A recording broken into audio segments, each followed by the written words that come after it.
This is our room at the NH Collection in Copenhagen, room 602 on the 6th floor of the hotel in the corner.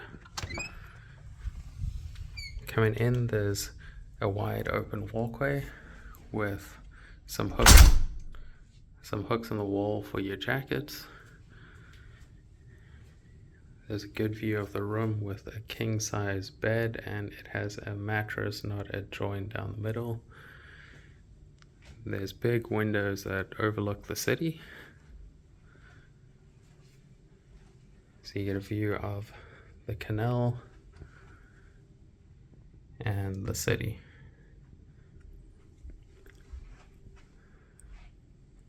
Coming back across the bed, there's lighting that goes around the room and a hanging nightlight. The room does have an ironing board and a minibar area.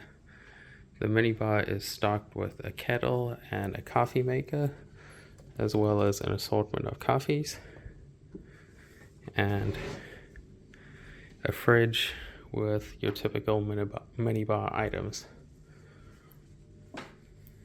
Going back across, there is a closet area, a fair amount of hanging space, and a safe that is also included. Moving across to the bathroom, you have the rain shower head and the walk-in shower that just has the glass and no door,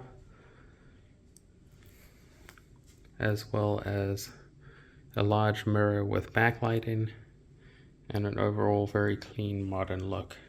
They do also provide robes and slippers. Moving back across, we have a little futon bench and a sitting area. And this is our room at the NH Collection in Copenhagen.